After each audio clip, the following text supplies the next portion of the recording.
सीमा चली से भी नीचे गिर गए। रावण कहता कि रावण से भी 100 गुना बड़े ये पापी अत्याचारी हैं, लज्जा के, धन के अपहरता, अपराधी, भ्रष्टाचारी हैं। केवल मेरा वध करने का संकल्प हृदय में पाल लिया। तुमने बस रावण को देखा, अपना धनुवाण संभाल लिया। आखिर कब तक बस मेरा ही राघव संहार करोगे तुम? कर चुके मेरा वध एक बार, और कितनी बार करोगे तुम? तुम मर्यादा के पालक हो, कैसे मर्यादा तोड़ोगे? एक ही पाप की सजा मुझे 100 बार भला कैसे दोगे? हे कमल नयन, हो सावधान, अवसर है नयन भिगोने का। कुछ लोगों को विश्वास नहीं है राम तुम्हारे होने का।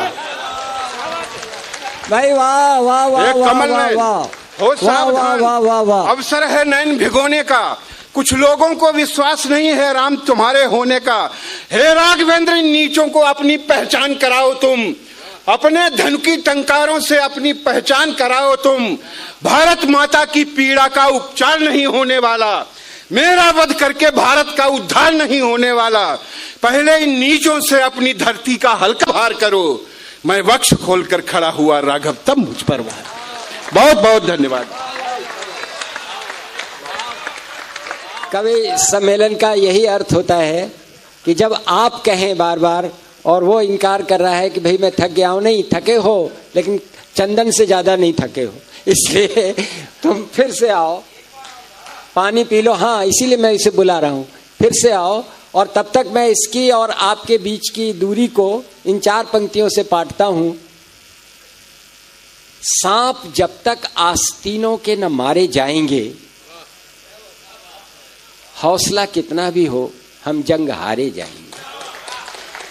सांप जब तक आस्तीनों के न मारे जाएंगे, हौसला कितना भी हो हम जंग हारे जाएंगे। और दुश्मनों से फैसला होता रहेगा बाद में, पहले पत्थरबाज कब्रों में उतारे जाएंगे। नरेश आओ। बहुत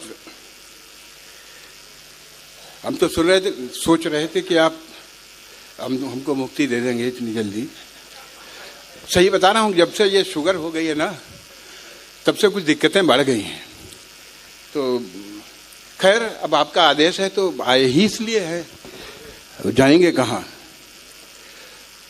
एक कविता मैं आपको सुनाता हूँ जो मैं बहुत पहले सुनाता रहा हूँ, और देश में भी विदेश में भी जहाँ भी गया मैंने उसको सुनाया जरूर।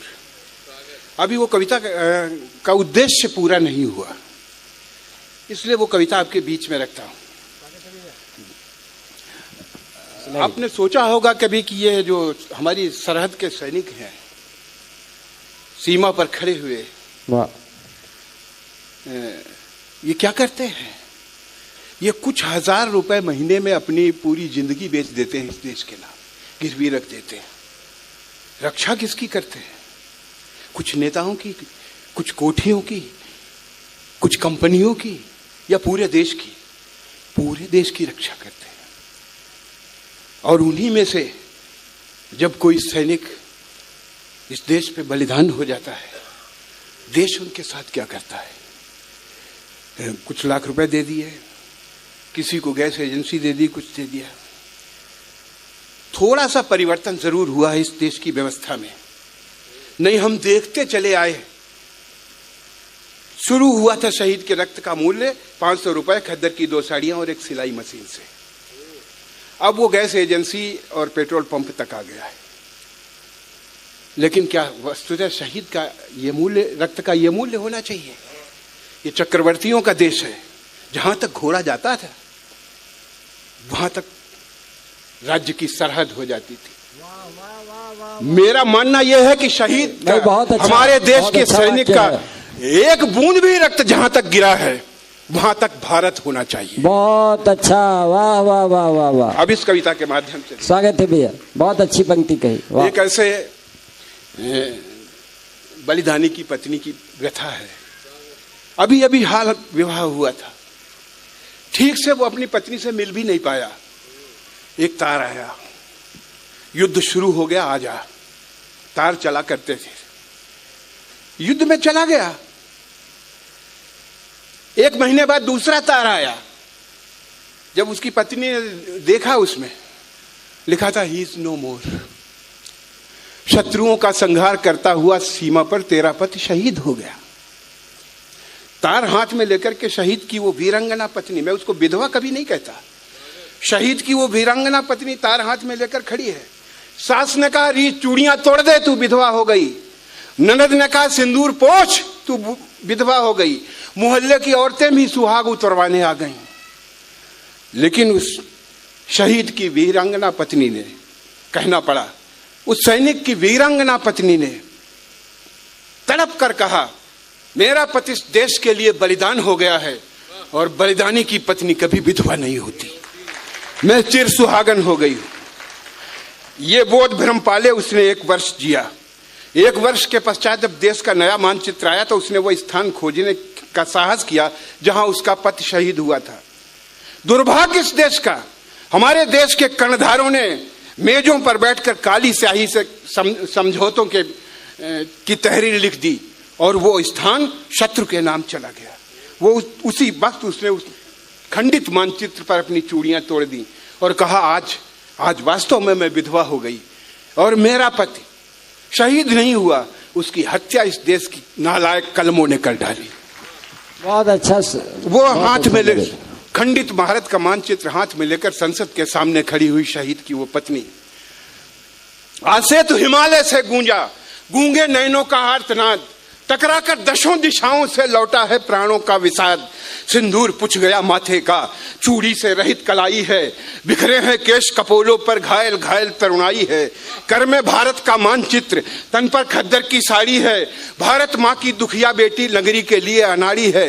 लेकिन अंतर की ज्वालाएं सीमा से बाहर जाती हैं, नारी के रोष भरे उर से गहरी आवाज लगाती हैं। आवाज की जिसके उठने से फटती है धरती की छाती, आवाज की जिससे टकराकर तिनकों सी सच बिखर जाती। आक्रोश भरी वाणी उठती कुछ कटी फटी तस्वीरों से, बस एक सवाल पूछती है वह संसद की प्राचीरों से कि सर रखे हुए हथेली पर वह प्राणवंत अनुराग कहाँ, मिट्टी पर मर मिटने वाला वह प्राणों का बैराग कहाँ, वो भाग्य नियंता भारत के वह देशभक्त की आग कहाँ। बतला गर्वीले राजमहल मेरा वह अमर सुहाग। वाह वाह वाह वाह वाह। बतला गर्वीले राजमहल मेरा वह अमर सुहाग कहाँ। निर्दयी प्रशासक तू मुझको मेरे सवाल का उत्तर दे, यदि उत्तर नहीं पास तेरे मेरा सुहाग वापस कर दे। बलिदानों की सुर्खी पर यदि कालिमा लगाई जाएगी तो मेरे भीतर की ज्वाला तांडव नर्तन दिखलाएगी और कहती है कि मैं एक अभागिन अबला हूं, अबला की करुण कहानी हूं, जो विधवा हुई जन्म लेते ऐसी मनहूस जवानी हूं। मैं यही सोचती थी अनुदिन मेरा भी छोटा घर होगा, मेरी छोटी दुनिया होगी, सुंदर सा राजकुंवर होगा, मेरे अबोल सपने निश्चित एक दिन धरती पर आएंगे, जो मेरी सूनी मांग रही स्वर्णिम सिंदूर भर जाएंगे। मुझको कितना गुमान था यह, मैं उस सैनिक की दासी हूं जो खड़ा देश की सीमा पर उस महादुर्ग की वासी हूं। स्वामी तो मेरे पौरुष का अवतार दिखाई देते थे, मेरी ही नहीं देश की भी पतवार दिखाई देते थे। बंदूकनाथ के हाथों में मेरा सौभाग्य बढ़ाती थी, उसारी नाशिनी को देख देख मैं पुलकित थी, इतराती थी। मैं क्षत्राणी हूं, युद्धों से किंचित भयभीत न होती थी, रणचंडी सिरहाने रखकर मैं निर्भय होकर सोती थी। मेरा पति इस भारत माँ का लाडला लाल था, प्यारा था, मेरे उर में रहने वाला मैया का राज दुलारा था। फिर एक दिवस ऐसा आया यह पावन धरा करा उठी, माँ की ममता के सीने से हृदय विदारक का उठी। फिर धुआं धुआं था सीमा पर, तोपों का भीषण अट्टहास, आकाश भर गया जेटों से, बारूद छोड़ने लगी सांस, चीखें कराहटें धाएं धाएं, विस्फोट बिखरते अंगारे, चिथड़े चिथड़े मानव शरीर, लोहू से भरे हुए धारे। फिर एक तोप के गोले से घायल विराट हिमवान हुआ। मेरे स्वामी के साथ साथ माँ का सपूत बलिदान, मेरे स्वामी के साथ साथ माँ का सपूत बलिदान हुआ। और कहते हैं मैं बलिदानी के सपनों का अभियान मांगने आई हूं, बलिदानी की इच्छाओं का अभिमान मांगने आई हूं। तू ये ना समझना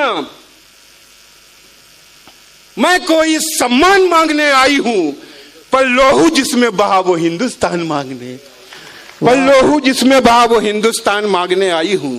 सागर करता था नमन जिसे, करता हिमवान प्रणाम जिसे, क्यों तूने काली स्याही से लिख दिया शत्रु के नाम उसे। बिखरा मेरा सिंदूर जहां उस जगह शत्रु का आगर क्यों, मेरा पति जहां शहीद हुआ वह मानचित्र से बाहर क्यों। मैं उस शहीद के ख्वाबों की ताबीर मांगने आई हूं, फिर अपने इस विधवापन की तकदीर मांगने आई हूं। तू ये ना समझना मैं कोई जागीर मांगने आई हूं, लेकिन भारत मां की अखंड तस्वीर मांगने आई हूं। वाह वाह वाह वाह, बहुत बहुत धन्यवाद आपको।